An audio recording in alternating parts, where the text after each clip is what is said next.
Olá, eu sou Sara Kirchhoff e falo ao vivo dos estúdios da B3 em São Paulo. A pauta do dia que movimentou o mercado financeiro foi a venda das ações da Eletrobras, a maior empresa de eletricidade do Brasil. E com isso, aqui na Bolsa houve forte entrada de capital estrangeiro na parte da manhã. Mas na parte da tarde, o cenário foi de reversão, com bancos ajustando as posições e cobrindo as posições. Enquanto isso, no Congresso, a falta de consenso atrasa a votação da reforma política. E o dólar, com tudo isso, com esse atraso principalmente, veio em alta frente ao real no dia de hoje, subindo 0,31% e terminando a segunda-feira aos R$ 3,17 mais 90. E pela primeira vez desde 2011, o índice Bovespa, o principal índice aqui da B3, passou do patamar dos 70 mil pontos e veio com uma recuperação de 2%, encerrando o dia de hoje aos 70.011 pontos, impulsionado, como eu já falei, principalmente pela venda das ações da Petrobras. Ainda na parte da Eletrobras, ainda na parte da manhã, a alta do Ibovespa passava dos 2% e depois manteve esse patamar, portanto, encerrando o dia acima dos 70 mil pontos, o que não era visto desde 2011, portanto. E o Banco do Brasil suspende a exigência da autorização provisória de funcionamento da atividade rural para de crédito rural. O prazo de suspensão é de 31 de agosto até 31 de dezembro e volta a valer a partir do dia 1º de janeiro do ano que vem.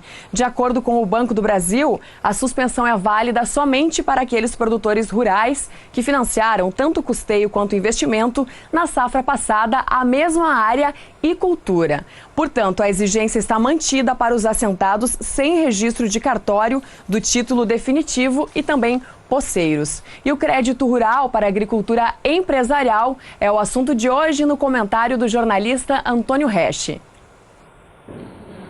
Olá, uma curiosidade que está acontecendo aí esse ano, que é o seguinte: do crédito disponível para o crédito rural, 190 bilhões de reais disponíveis para a agricultura, seja para custeio, investimento, Moder Frota, que é comprar máquinas e equipamentos, a procura pelos recursos do governo federal está menor do que a oferta. Isso tem uma explicação muito clara. O produtor, ainda bem, melhorou a sua capitalização, ou seja, ele está mais capitalizado, conseguiu preços bons para produtos como soja, milho e outros, mesmo pecuária, frango, suínos e leite, inclusive, e o produtor está mais capitalizado, ele está usando mais recurso próprio do que pedindo financiamento nos bancos. Isso é um excelente sinal, porque mostra que a agropecuária brasileira, além de estar cada dia mais produtiva, ela também está andando um pouco com as suas próprias pernas, dependendo menos do financiamento do governo federal. Até o próximo boletim. Vamos para as primeiras informações do tempo de hoje com Juliana Rezende dos estúdios da Somar, que traz as informações para a região sul do Brasil, que começa a acompanhar o início da colheita para as culturas de inverno. Agroclima, oferecimento Santa Helena, as melhores sementes de milho para grãos e silagem. Steel, é hora de você fazer com motosserras Steel.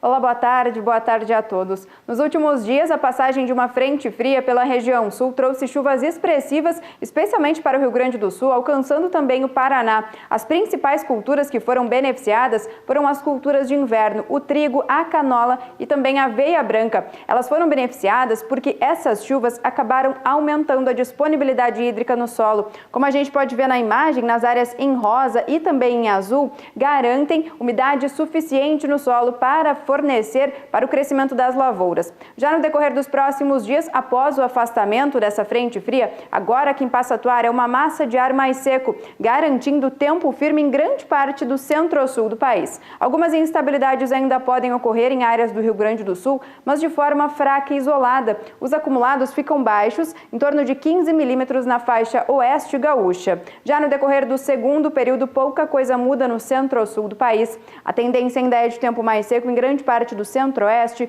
do sudeste e também do Paraná. As pancadas seguem fracas e isoladas entre o Rio Grande do Sul e Santa Catarina. Já ao longo do terceiro período, as instabilidades ainda devem persistir na região sul do país. As chuvas ainda se concentram em áreas do Rio Grande do Sul e Santa Catarina e os acumulados ainda seguem baixos e não passam de 5 milímetros durante o período do dia 2 até o dia 6 de setembro. Agora, entre o Paraná, o Sudeste e também o Centro-Oeste, a tendência ainda é de tempo mais seco e falta de chuvas. Então, no decorrer dos próximos dias, a tendência ainda é de algumas pancadas de chuva ocorrerem na região sul, especialmente no Rio Grande do Sul. Mesmo que essas pancadas ainda não sejam muito expressivas e com volumes muito elevados, ainda devem beneficiar o crescimento das culturas de inverno por manter a boa disponibilidade hídrica no solo. Daqui a pouco eu volto com mais previsão do tempo.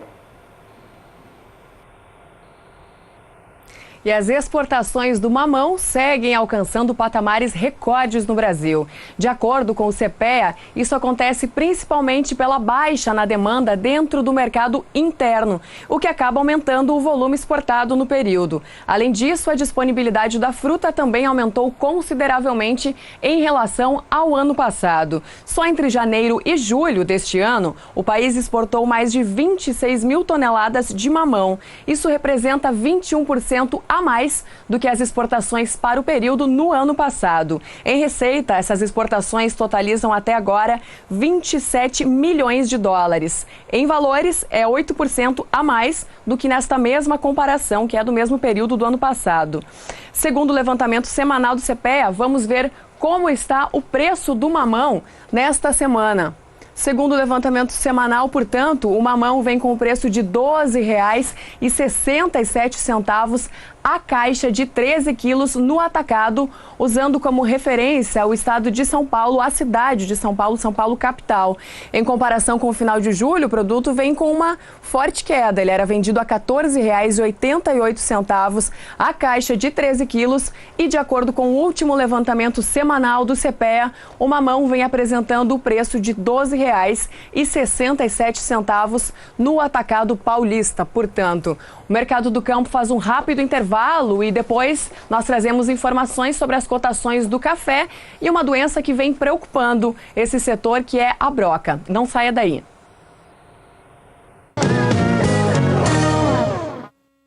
O Mercado do Campo está de volta, falando ao vivo dos estúdios da B3 em São Paulo.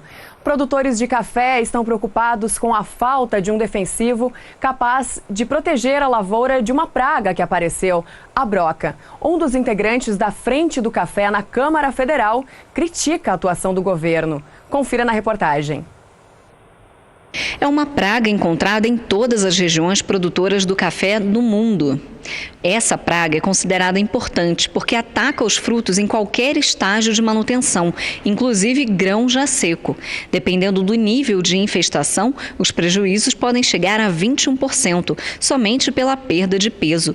O deputado Evair de Mello, integrante da Comissão de Agricultura da Câmara, cobra uma ação mais eficaz do Ministério da Agricultura. Nós temos um problema no Brasil, ou seja, com preços baixos, tanto no arábica quanto no conilon.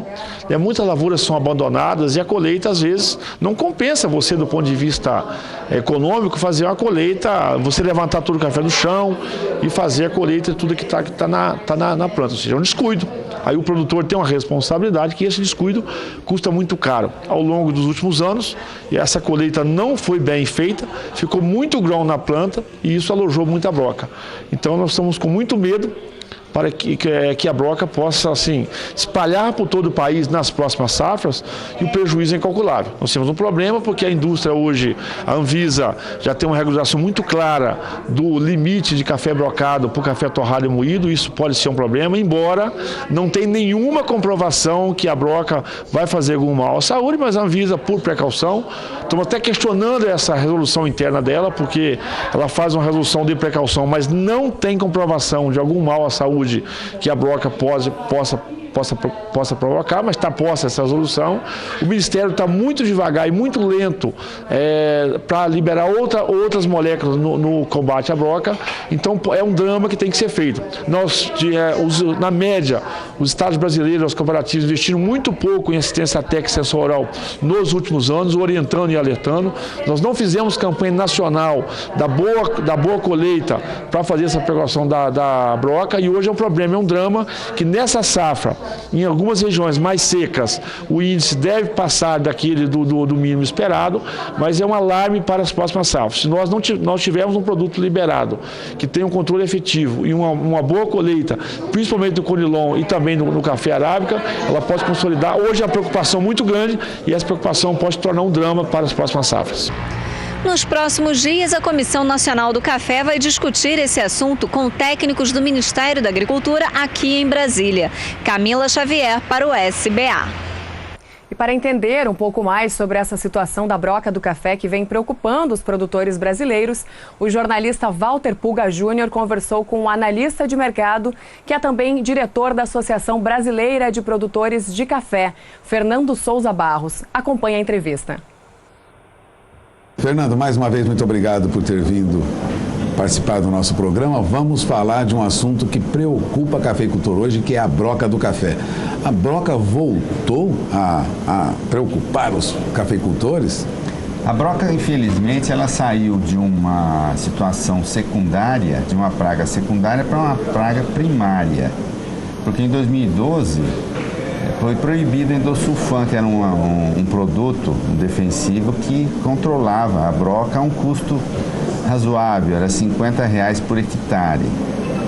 E como foi proibido, entrou um outro produto no mercado, Benevia da Dupont, com um custo de R$1.400 por hectare, o que fez com que o produtor retraísse nos cuidados com relação a esta praga. E esta praga atinge o grão de café, ele come o grão do café, afora que o seu fungo provoca doenças.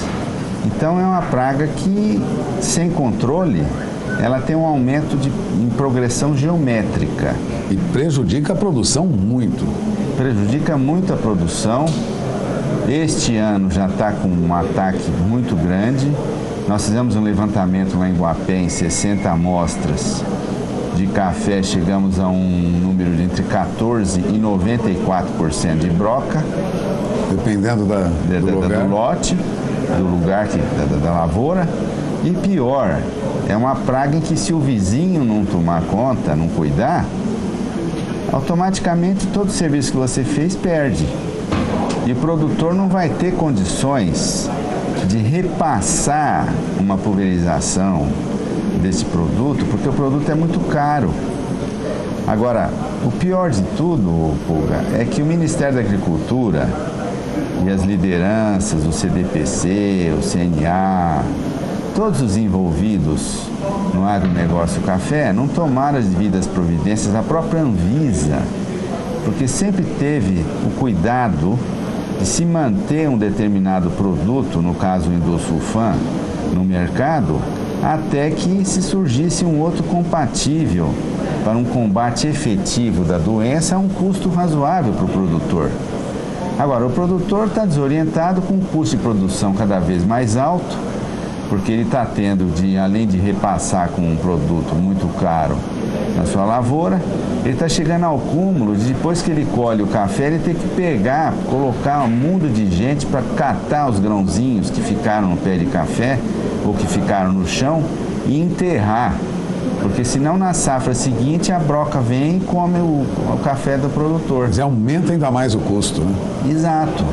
Então essa safra do ano que vem, que o pessoal fica falando, 2018, que vai dar café, vai dar 55 milhões, 53, não sei quanto e tal, isso é tudo uma conversa fiada, porque só o ataque dessa broca já pode quebrar a safra em no mínimo 10%. Mas não dá para contar com essa superprodução que alardeiam por aí. Exatamente. Agora, quem tem café sem a broca deve aproveitar a oportunidade, não, Fernando? Quem tem café de qualidade sem broca vai vender esse café a R$600 para cima, porque não é possível Você entendeu?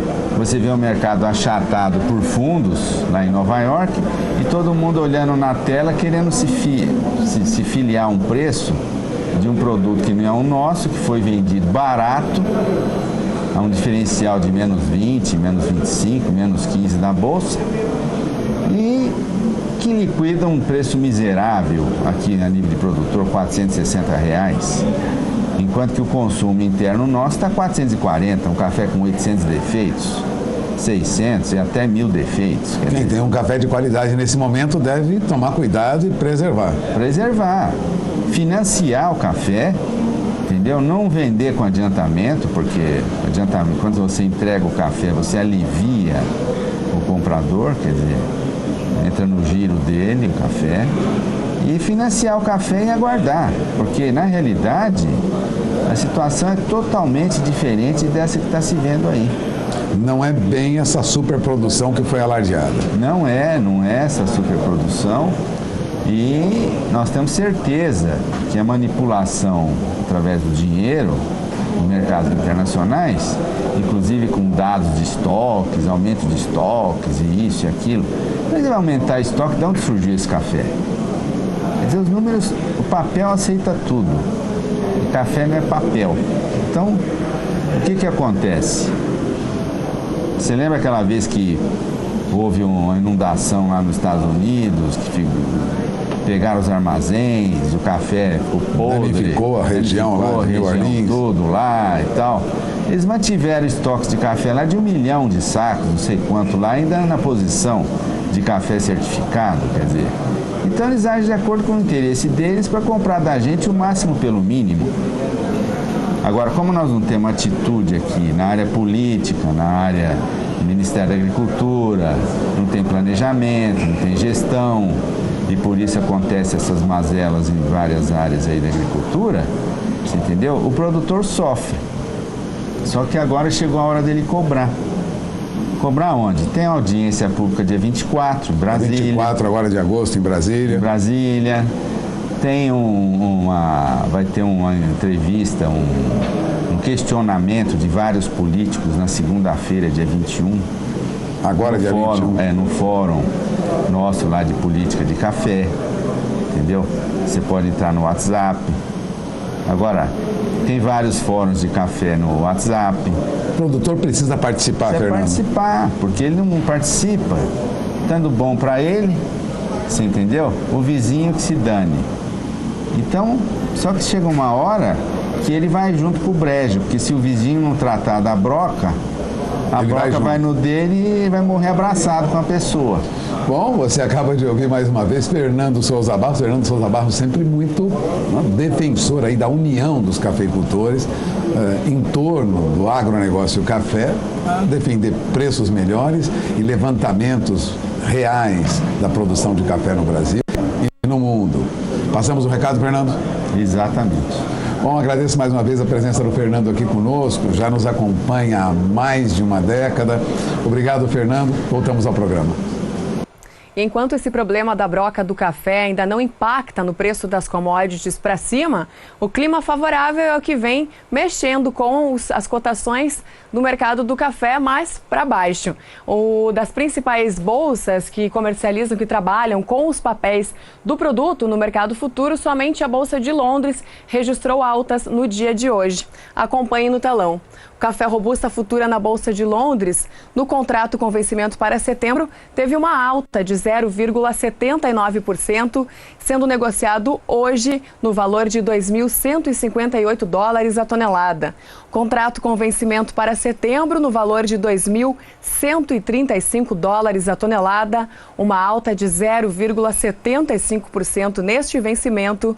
Contratos com vencimento para janeiro do ano que vem, negociados hoje em Londres a $2.091 a tonelada, alta de mais de 0,5%, e contratos para março do ano que vem, negociados a $2.076 a tonelada, valorização de 0,43%.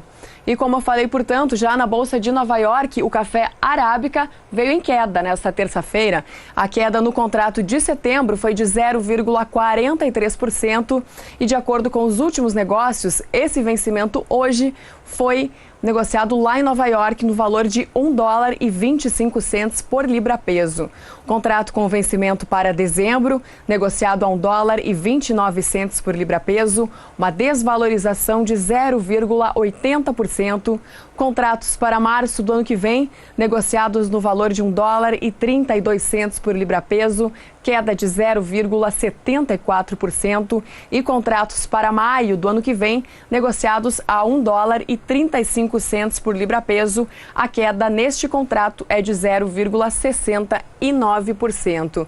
Café BMF Bovespa também veio em queda nos principais vencimentos. No contrato para setembro, a queda foi de 0,49%. De acordo com o ajuste atual, os papéis deste café foram negociados hoje aqui na B3 no valor de $151,50 a saca. Contratos para o mês de dezembro, negociados a $156,45 a saca. Queda também neste vencimento é de 0,67%. Contratos para setembro do ano que vem a $163,50 a saca, desvalorização de 0,76%.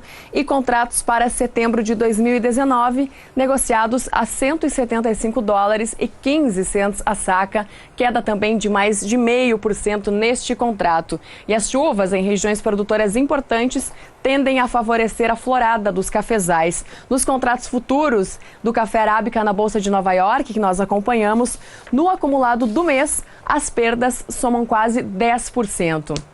O Mercado do Campo traz mais informações do clima com Juliana Rezende para o centro-norte do Brasil. Agroclima. Oferecimento Steel. É hora de você fazer com motosserras Steel. Com chuvas mais pontuais na metade norte do Brasil, os pastos de grande parte da região norte e também nordeste seguem enfrentando dificuldade para se desenvolver. Isso ocorre principalmente nas áreas em vermelho do mapa, porque nessas áreas, durante os últimos períodos, o predomínio vem sendo de tempo mais seco e falta de chuvas. Por conta disso, a disponibilidade hídrica do solo diminuiu bastante. Nessas condições, os pastos seguem enfrentando dificuldade para se desenvolver. As pancadas ainda ocorrem de forma mais pontuais, especialmente no extremo norte do Brasil e também nas áreas mais a oeste da região nortista. Já na região nordeste, as chuvas ainda seguem frequentes por toda a faixa leste da região. Isso ocorre por conta dos ventos úmidos que sopram do mar contra a costa, associado também à passagem de uma frente fria que alcança o sul da Bahia. Nessas regiões, as pancadas agora ganham um pouco mais de intensidade, especialmente durante os próximos 5 dias. Os acumulados na faixa leste do nordeste podem alcançar até 30 milímetros. Já na região norte, a tendência ainda é de algumas instabilidades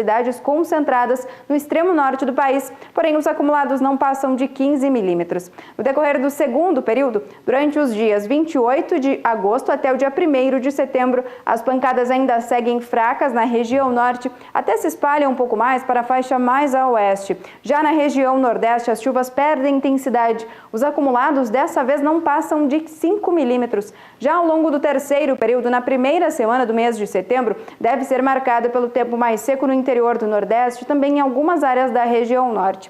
Já na região norte, essas instabilidades até se espalham um pouco mais, mas mesmo assim ainda seguem fracas e isoladas. O volume de chuva ainda não passa de 15 milímetros em Roraima. Já na faixa leste da região nordeste, as chuvas voltam a ganhar um pouco mais de intensidade. O volume de água pode alcançar até 15 milímetros. Então, justamente nessas áreas, tanto da região norte, especialmente na faixa oeste, também no extremo norte do país, ainda também a faixa leste da região nordeste seguem garantindo condições climáticas favoráveis para o crescimento dos pastos por conta da elevação da disponibilidade hídrica no solo.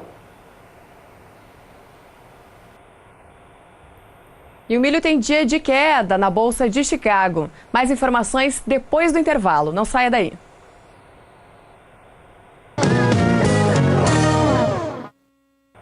O Mercado do Campo está de volta ao vivo dos estúdios da B3 em São Paulo. E o milho teve dia de queda na Bolsa de Chicago, acompanhando também a baixa das cotações do trigo, de quase 2%. Isso acontece porque os dois produtos são substitutos na ração animal e tendem a caminhar na mesma direção. Aqui no painel vamos ver de quanto que foi a queda nos principais contratos futuros no mercado do milho no dia de hoje. O contrato de setembro, por exemplo, caiu caiu 0,85% e foi negociado a $3,46 por bushel.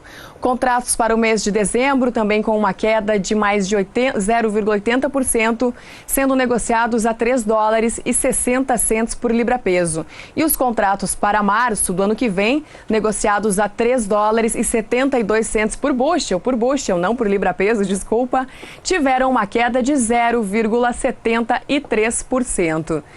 E aqui na B3, os principais vencimentos do milho BMF também tiveram uma queda acentuada, por sinal. Os contratos com vencimento para setembro caíram mais de 3%, 3,35% foi a desvalorização neste vencimento. De acordo com o ajuste atual, foi negociado por R$ 27,97 a saca.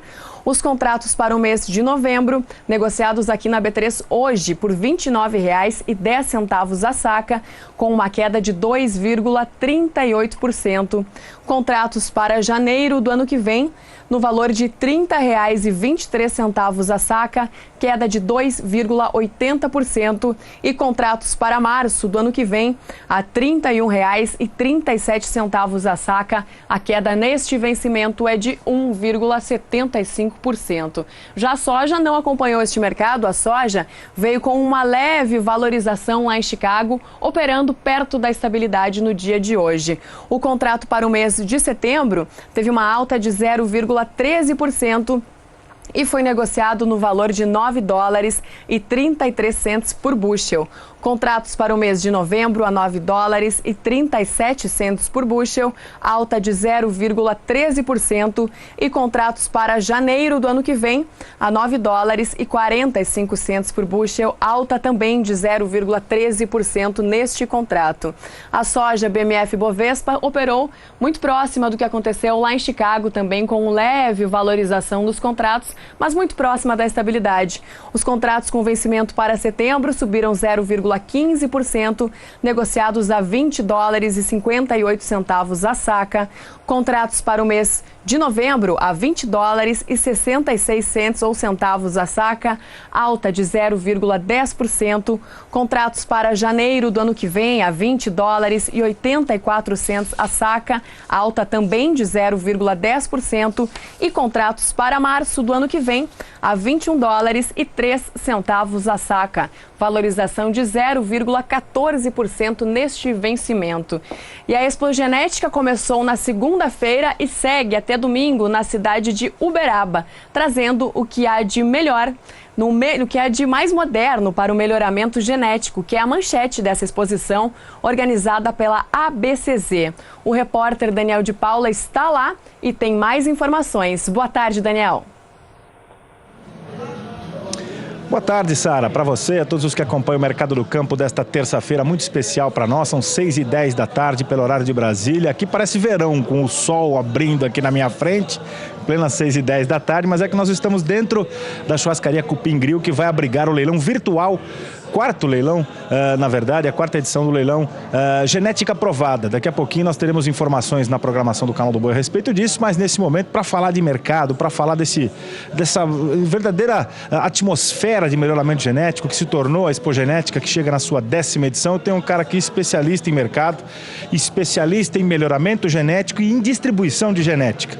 Hoje em dia todo mundo procura animais provados para ter resultado garantido. E a Cemex, parceiraça do SBA, está aqui também super bem representada com a sua casa aqui dentro do Parque Fernando Costa. Você vai ter imagens daqui a pouquinho aqui da Casa Cemex dentro do parque. E o Antônio Carlos Chiamarelli está aqui com a gente para falar um pouquinho sobre essa necessidade que o pecuarista tem, o produtor de bezerro ou quem quer fazer mais gado PO com animais com garantia, tem que procurar o que a gente, por exemplo, viu no lançamento ontem dos sumários aqui, um lançamento unificado de todas as bíblias, vamos dizer assim, do melhoramento genético, né, Antônio Carlos? E aqui está acontecendo tudo isso numa semana, todo mundo junto, né? Boa noite, prazer em tê-lo aqui. Boa noite para todos. É isso aí, Daniel. Eu acho que agora a gente começou a trilhar um caminho da pecuária com foco, né? Em cima de melhoramento genético, em cima de como usar essa ferramenta, que é o mais importante, né? Como a gente vai conseguir fazer uma carne de melhor qualidade, em menor tempo, com fêmeas mais férteis, mais precoces. Então essa ferramenta de todos esses sumários que foram lançados ontem, é importantíssimo para a pecuária, né? E a gente tem uma procura muito grande pelo que é novo. Todo mundo vai naqueles que são consagrados. Colaquá, Casa Cemex aqui no parque, um lugar estratégico, bem na curva do vento ali, ó. Nem o que sai dos pavilhões e passa para ir ou para churrascaria, ou para o restaurante, ou vai para o Tatersal, tem que passar por ali. Aí geralmente dá uma paradinha, não é só para o café não, né? Vai atrás de novidade, eu queria que você falasse sobre isso, porque a bateria de vocês traz, mais uma vez, novidades e dentro de uma expogenética é sempre muito bem-vindo, né? Queria que você falasse sobre isso. Na verdade, o melhoramento genético, a geração, uma tem que ser melhor que a outra, né? Isso é uma tendência. É uma tendência, né? Então a nossa bateria hoje é uma bateria com touros consagrados, com touros já de produção, mas com muitos touros jovens. Esses touros jovens são identificados dentro das seleções de cada fazenda, né? A seleção desses touros jovens começam na seleção intra-rebanho de cada fazenda, onde são identificados os animais melhoradores e esses animais que nós estamos buscando pro mercado, né? Então tem bastante novidades aí, né? Tipo esse aí que apareceu aí, ó. Tipo o Grosso é um touro jovem do seu Ricardo Gouveia. É um touro reserva, já foi usado na estação de monta, que ele foi identificado ano passado, né? Mochinho, né? Um touro que já saiu vendendo muito sêmen. Porque ele é um touro provado no PMGZ, de um dos sumários, provaram na Embrapa, um touro muito equilibrado de desempenho maternal, e a gente faz a alteração de carcaça nos animais, né? Então esse touro provou ser um touro de alto rendimento de carne, né? De carne em relação à estrutura, um touro de cobertura muscular, quer dizer, precocidade, então ele vai produzir uma carcaça precoce, que é a que a gente precisa com cobertura, e ele deu um dos maiores marmoreios que a gente tem notícia da raça Nelore, Marmoreio 7. Nossa senhora, muito acima da média. Os touros aí dessa bateria costumam justificar o nome. Tá aí o Imediato, que é novo, por isso ele está imediatamente disponível. Deixa eu ver se eu vejo o Vigor primeiro. Porque a gente viu o Grosso, ele é realmente, na acepção da palavra, o que ele chama. Mas tem o Vigor também, que eu queria que você falasse a respeito, porque é outra novidade que o pessoal está muito atento para isso. Apesar do Imediato estar na tela, você pode aproveitar. O Vigor até uma história um pouco... colocar, Vigor. O Vigor, ele foi identificado ano passado no Penat. Então a gente contratou ele no Penat. Ele é um touro top 01, na BCZ, na NCP. Ele vem de uma família de vacas de alta fertilidade da Fazenda Água Boa. E esse ano ele foi escolhido para a reprodução programada da NCP. Então ele foi Penat e reprodução.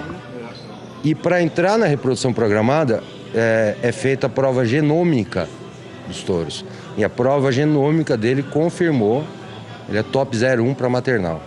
Então, dentre os touros da reprodução programada desse ano, é o único touro top 01 para maternal, tá? A mãe dele na fazenda, Daniel, enquanto ela esteve viva, foi a vaca que desmamou todo ano o bezerro mais pesado da fazenda. Então, é uma consistência, o que foi visto na fazenda foi comprovado pela genômica dele. E ele é top 2% para desempenho ainda. Então... Muito equilibrado, né, Antônio Carlos? Você viu, então, um pouquinho do Imediato, você viu o Grosso, você viu o Vigor. O tempo está terminando para a gente já tem muita coisa para mostrar, mas é só a primeira participação da Cemex aqui na nossa programação dentro da Expogenética. Eu vou deixar combinado com a equipe Cemex e com você que está em casa, viu, Sara? Amanhã, se a gente tiver o nosso tempo aqui, vamos mostrar um pouco mais dessa bateria, porque vale a pena, tá todo mundo vindo para Uberaba, tem muita gente que teve que adiar algumas coisas e aí deixou para vir depois. Venha para Uberaba, venha para o Parque Fernando Costa, a equipe dele está prontinha para te receber naquela casona bonita ali. Aí sim vale a pena você chegar lá para tomar um café. Antônio Carlos, nós ainda temos para mostrar e vamos fazer isso durante essa semana, porque eu acho que essa prestação de serviço é muito importante, porque afinal de contas a pecuária reconhece esse esforço de técnicos e cientistas de fazer o melhor Nelore, ou o melhor zebuíno, de qualquer outra raça também, que você precise para fazer produção a campo, sustentável, com bastante garantia. Obrigado, Antônio Carlos Chamarelli. Obrigado, Cemex. Obrigado, Sara. Você toca daí o restinho do Mercado do Campo. Daqui a pouco eu volto com mais Expogenética, direto aqui de Uberaba, Minas Gerais. Sara. Tá certo, Daniel. Obrigada pela sua participação e amanhã eu conto com você novamente aqui no Mercado do Campo. E você aí de casa vai ter mais informações sobre a Expogenética e sobre a pecuária na sequência com o Jorge Zaidan e a Renata Ferreira no programa Pecuária BR. Eu volto amanhã às 5h35 da tarde. Até lá.